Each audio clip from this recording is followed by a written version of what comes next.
You want a full circle moment? This is a full circle moment. Notre Dame playing on the same field when they got their doors blown off by Alabama in the 2013 national title game. Now, they didn't blow out Penn State, but they made the plays necessary in the end. Mitch Jeter with the biggest field goal of his life, 41 yards out, ice in his veins. I mean, my goodness, 7 for 8 on field goals in this playoff. Consider he went 6 for 12 in the regular season, and we rarely trust college kickers around these parts. Well, Notre Dame trusted Mitch Jeter, and Notre Dame will now be playing for a national championship.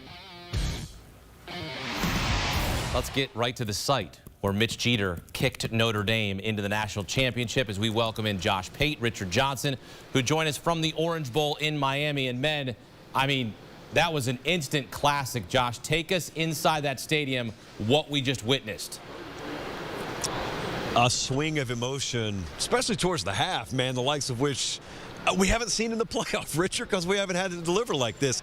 I thought coming into this thing, the fact that Notre Dame had not had to play from behind in forever was just, it was phenomenal, but it also made me wonder, what happens if they do have to play from behind? What happens if they get down 2 possessions? So there we are. It's late in the first half. Penn State's up 10-0. Backup quarterback actually has to come in. They end up salvaging 3 points in that drive near the half. And then the energy that Notre Dame came out with in the second half, just the intensity. When you've seen guys banged up, you've seen a quarterback go out, you've seen offensive linemen go out. They were just a bowling ball to start the second half. They end up hanging 17 unanswered. Now, that didn't decide the game as it turned out, but it was so intense in here. It was so intense on the field. A very imperfect game that is made perfect through its imperfections. I felt like you write tonight. I don't have to write anything, so I'm getting all that out now. But, dude, what a will-to-win kind of game for Notre Dame. Yeah, I couldn't believe it was 10-3 when it went to halftime. It felt like Notre Dame was really behind the 8 ball there going into the break. It's not just the backup quarterback. At times, you got a backup right guard. Yep. In this game, you got a backup left tackle. And even those guys are backups of backups because of what happened in training camp with Notre Dame's injury situation. So it's been an injured Irish team throughout. Jeremiah Love, I mean, Marcus Freeman said after the game, he didn't have to play in this game, but he strapped it up, he put that knee brace on, and he looked all right in the second half when he hurdles that defender, and when he has one of the best 2-yard touchdown runs you will ever see did Jeremiah Love have in this game. I thought Notre Dame was incredible, and Al Golden told reporters after the game that Christian Gray's late interception to set up that winning field goal, first time they ran that coverage all season. They busted it out in a big spot in this game, and they're going to the national championship because of it. And the big takeaway here, the statistic that will be on headlines and will be the one that we'll focus on, is the fact that Penn State wide receivers, goose egg, 0, zippy catches. And James Franklin was asked about it post-game, and both of you heard that. I don't know how you explain that, Josh. Is it Big Ten football? I don't really know how you explain it. Well, it's Penn State football. It's what it's become. Hakeem, the fact that you say that, and my face is awash in just an acceptance of it, that's not shocking to me. I mean, we talked in the pregame several hours ago, and what did we talk about? We talked about Tyler Warren and running backs. 1, 2, 3. Those are their 3 best receiving options. Now, I didn't expect a goose egg.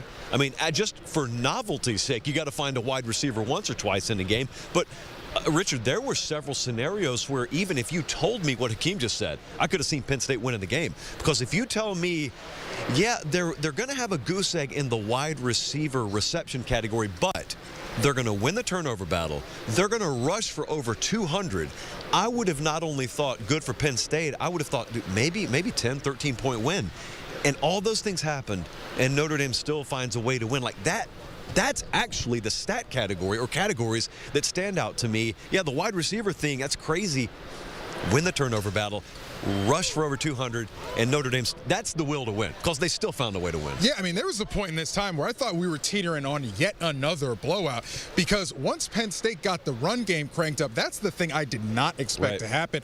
It looked like they had Notre Dame's linebackers in a blender. They were walking them up and down the field to a point. You know, by the time they go up 10-0, they're rushing for 5 yards clip. I mean, they're moving. They were doing what Georgia couldn't do. Exactly. They were leaning on them. And then you say, well, Notre Dame's got these injuries coming into the second half that, they'll probably wipe the floor with them in the second half. But no, credit to Notre Dame. I don't know if you can call it heart of a champion just yet because they haven't even won a conference championship, but they're winners. Yeah. And to an extent, sometimes winners win. And I know it's a little counterintuitive, but a winner won here. And, they found a way to win. They have found a way to win all season since that ugly Northern Illinois game that we're putting it in the rear view. They learned a lot about themselves in that game, and it's carried them all the way here. Marcus Freeman talks about winning as one, and the culture of college football, some of the negative aspects of it are guys who maybe don't play for their team. But tonight, that was 120 guys winning as one tonight. Yeah, Marcus Freeman said, quote, "You find out about your team in the toughest moments."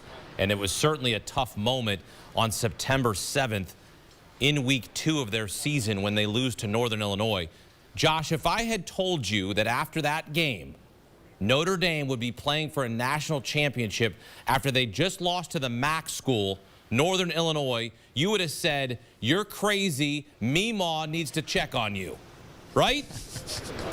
I would have some of Meemaw's special medicine, because it wouldn't have been the craziest concept in the world, Hakeem, if you told me they're going to make the playoff.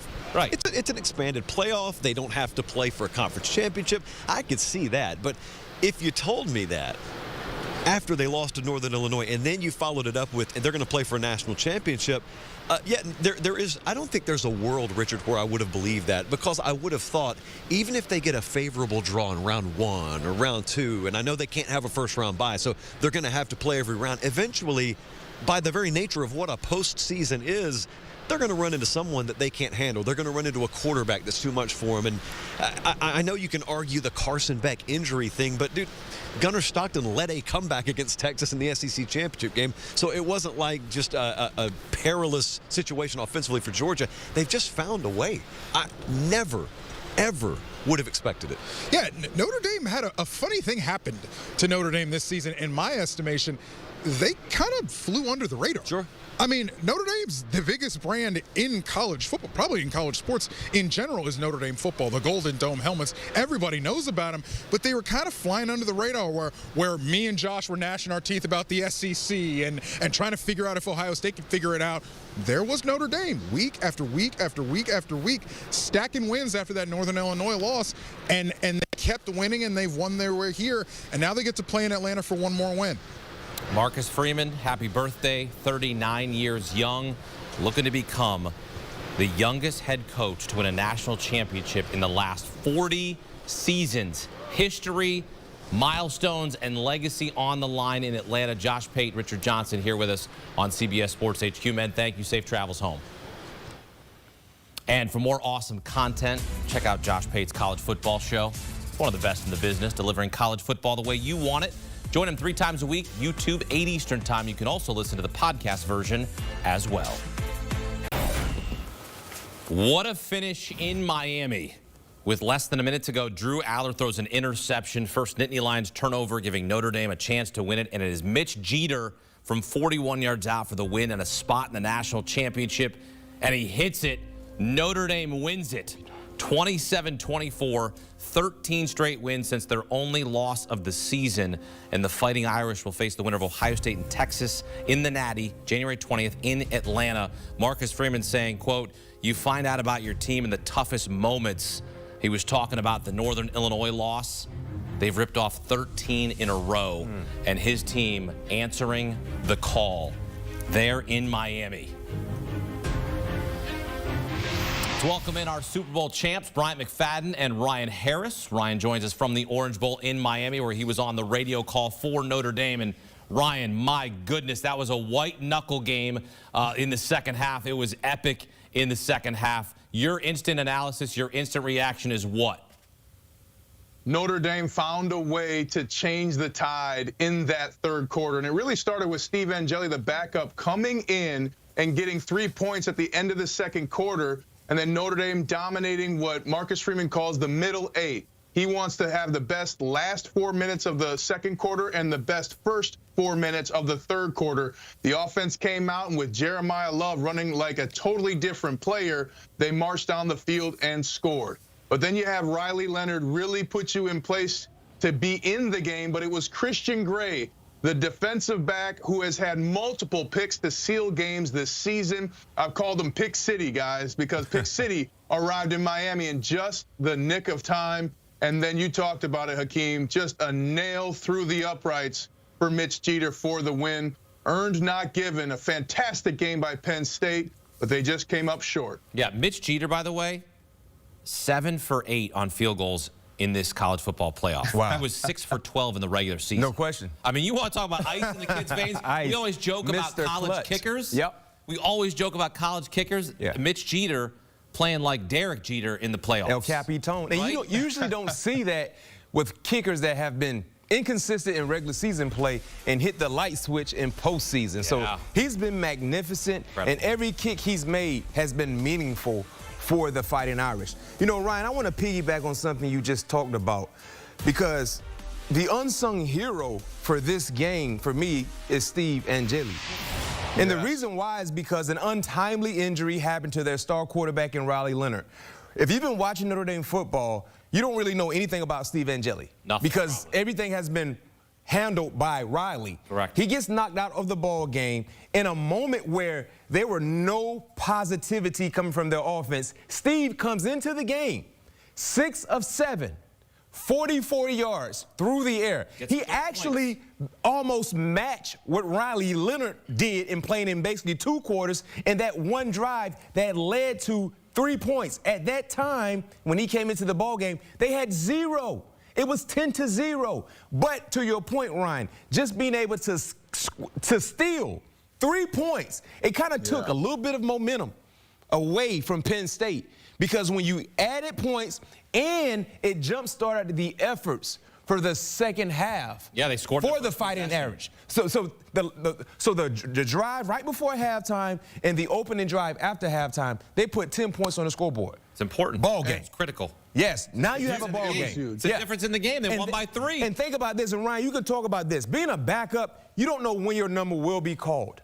But when you're a backup and you play the quarterback position, when you jump into the lineup, all the lights, they're on you. Everyone is watching you. And for Steve to not have a mindset that I'm actually going to play, to jump into that situation and did not flinch, was unbelievable.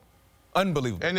And it goes to what Marcus Freeman and his coaching staff have done all season long. And I've talked to Marcus. He said, Ryan, I coach everybody as if they're a starter. And a lot of coaches say that but don't actually do that.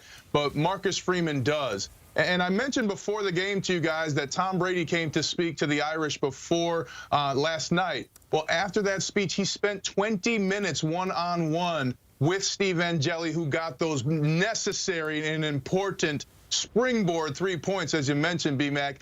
So don't think that talking to Tom Brady, a former backup, didn't help Steve Angeli tonight. But that's been the story of this whole team for the Irish all year long. They're missing 4 defensive starters coming into this game. They lost 1 in this game. They lost 2 linemen in this game, and they still managed to beat one of the best teams in the country. It was a phenomenal performance by a roster that was starting to be built from July on, and they really have come together as a team in the right moment. And they get an extra day of rest. Talk to him, B-Mac. Talk about how an extra day of rest helps you before a big game. Yeah, and especially in this new era of college football where you're playing more games than you ever played, it's almost like a full NFL season. So in terms of the mental hurdle and the physical hurdle, this extra days of rest is super important, because you probably fly back out to South Bend tomorrow early. You get a chance to get back, get some treatment, watch some ball, and probably won't get back on the grass until maybe, Sunday. And now you get a chance to get ready for the final game that heads off in Atlanta. Ryan, it was a tale of 2 halves in the run game. They had 15 yards rushing in the first half, and they have 101 in the second half. You see guys, Jeremiah Love, who said that he wouldn't hurdle on this night because he wanted to protect his injured leg. He just decides, you know what, I'll use my left leg and I'll be able to hurdle a guy to extend a drive. You see Jadarian Price, you see Riley Leonard picking up first downs with their legs. But I think the most glaring statistic from this game will be the fact that Penn State wide receivers had 0 catches tonight. They had the same, I said this to BMAC, they had the same number of catches that BMAC and I had sitting at this desk, the same number of catches you had, that to me feels inexcusable. No question.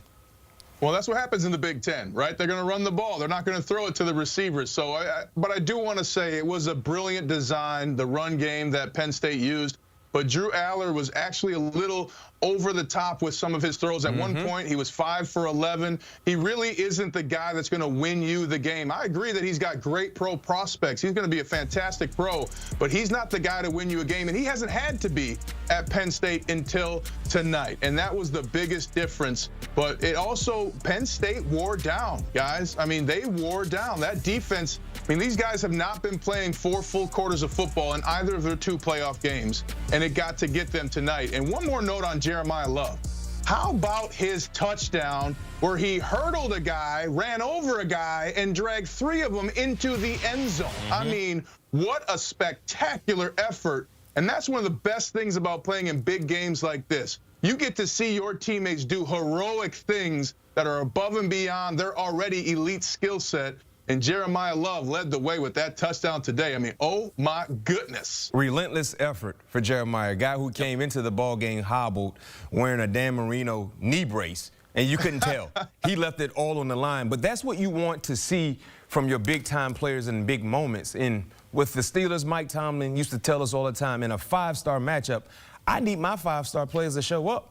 And unfortunately for Penn State, their 5-star player and their quarterback, Drew Aller, did not show up. And that's the most glaring stat, I think, in this matchup, Ryan, because coming into tonight's matchup, you talked about the pro prospect that he is. He already made the announcement that he's returning to Penn State, but many felt like he would be a draftable player, right? The same can't be said about Riley Leonard, but Riley Leonard outplayed Drew Aller. Riley Leonard executed better than Drew Aller. Riley Leonard made more necessary plays than Drew Aller. And that's why Notre Dame won, because Riley Leonard didn't do anything significant in the half. All of his damage came in the second half. And you look at the stat line, you're like, how? One is supposed to be a legit NFL prospect, and I'm not saying that he's not. But coming into this game, no question, he just happened to play a bad game at the wrong time. Yep. That's all it was. They only had 1 turnover the whole game. That was it. Yes. It was only 1 turnover. At the wrong time. And you talked about 1 turnover. Riley had 2 interceptions. Yep. They turned it into points. That were bad. Yep. But the timing was better for him because they had time to work from those turnovers. Drew Aller turnover happened at the most inopportune time because they gave them an opportunity to kick a game-winning field goal like they did. And this was a full circle moment for Notre Dame, playing on the same field where they got their doors blown off against Alabama after the 2012 season, the 2013 national championship. Then, you know, Brian Kelly leaves in 2021, right? And you remember the quote, and I have it, said, I want to be in an environment where I have the resources to win a national championship. So they come up short against Alabama, Nick Saban in that national championship. Marcus Freeman, in 3 full seasons, has them playing for a national championship. He turns 39, by the way, on Friday, so happy birthday, Coach. But, Ryan, you have seen the change and the shift in culture in South Bend. You played at Notre Dame. Now, what has Marcus Freeman meant to this program when you consider what he has done in 3 short seasons? He means everything to this program. And I'll give you one quote from a player that I talked to this year, a starter. I said, you know, what's the difference with Marcus Freeman and the other staff? He said, I don't know that the other staff knew my name. Wow. But Marcus and I talk every week, and half the time we don't talk about football. And Hakeem and BMAC, you guys have been around this game long enough to know you're raising young men as a head coach in college. And Marcus Freeman, the first thing he did was he changed the schedule. These guys were practicing in the morning in the spring so that people could golf in the afternoon. Well, Marcus said, Ryan, I had starters leaving practice in the spring. This is meaningful time. What does he do? He changes the schedule, puts that spring ball after class, lets kids go to class, which we do at Notre Dame. But also, that's just the kind of mentality he has. He brought in Lauren Landau, who was the strength and conditioning coach for the Broncos, to come in here this season, even though they had a successful double-digit win season last year. So Marcus Freeman, the former player, former defensive coordinator, now coach, he continued to maintain what he knew from his roots as a player would make a difference. Being able to clear your schedule so you can focus on football, so you can focus on your responsibilities. and then really developing players. Notre Dame has developed more talent in these last 3 seasons than they have the previous 15 years, and that's not even close. So his coaching staff, his decisions, his development, in addition to the schedule changes, has been the gigantic difference for Notre Dame football. B-Mac, where did Marcus Freeman go to college? Ohio State. That's right. That's right. We go. Ryan they might Harris. Want him for a coach. They might want him for a coach after they beat the Here we go. Here we go. I'm just saying. Here we go. Time will tell. You better hope it's Ohio State winning on Friday, Ryan. We're going to see you, my friend. Appreciate your insight here on CBS Sports HQ. Bryant McFadden alongside as well as you take a look at the hypothetical national title spreads. If it's Texas, Notre Dame is going to get 2.5 points. If it's Ohio State, Notre Dame is going to get 9.5 points. Marcus Freeman facing the school where he played at and became a star there. Man, what a storyline that would be. But Texas is like, nah, we want to play for the Natty. Happy birthday, Marcus Freeman, 39 years old and a spot in the national championship.